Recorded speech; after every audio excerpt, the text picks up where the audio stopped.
నమస్తే, నేను జర్నలిస్ట్ విజయ్.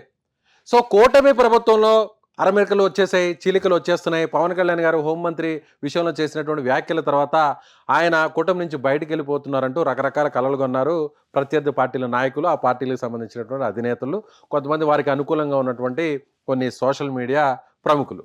అయితే ఇప్పుడు వాటన్నిటికీ చెంప చెల్లుమనే విధంగా పవన్ కళ్యాణ్ గారు సమాధానం ఇచ్చారు. నిన్న అసెంబ్లీలో పవన్ కళ్యాణ్ గారు మాట్లాడుతూ ఆయన ఏమన్నారంటే, వచ్చే 5 ఏళ్లే కాదు 10 ఏళ్ళు కూడా ముఖ్యమంత్రిగా చంద్రబాబు నాయుడు గారే ఉండాలి. సో చంద్రబాబు నాయుడు గారి ముఖ్యమంత్రిగా ఉంటే రాష్ట్రం అంతా కూడా ఆర్థిక వ్యవస్థ బాగుపడుతుంది అంటూ నిన్న ఆయన అసెంబ్లీలో 150 రోజుల పాలన మీద సుదీర్ఘమైనటువంటి ఉపన్యాసం ఇచ్చారు పవన్ కళ్యాణ్ గారు.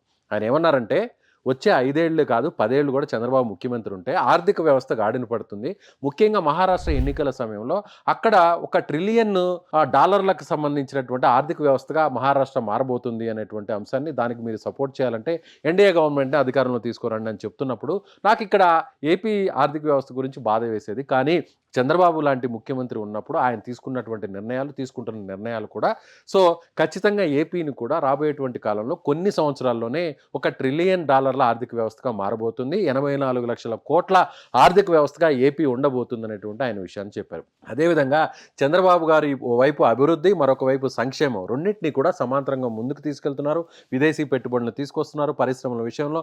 అదేవిధంగా అమరావతి విషయంలో, ముఖ్యంగా పోలవరం విషయంలో కూడా ఆయన పరుగులు పెట్టించే విధంగా ఆయన నిర్ణయాలు ఉంటున్నాయి. కాబట్టి ఖచ్చితంగా ఒక మంత్రిగా, ఒక పార్టీ అధినేతగా ఆయనకు మేము సపోర్ట్ చేస్తున్నామంటూ కూడా పవన్ కళ్యాణ్ గారు చెప్పారు. సో మీరేమంటారు పవన్ కళ్యాణ్ గారి స్టేట్మెంట్ మీద? అదేవిధంగా కూటమిలో చీలిక వస్తుందనేటువంటి కలలు కంటున్న వారిపై మీరు మీ అభిప్రాయాన్ని ఏ విధంగా చెప్తారో కింద ఉన్నటువంటి కామెంట్ బాక్స్లో తెలియజేయండి.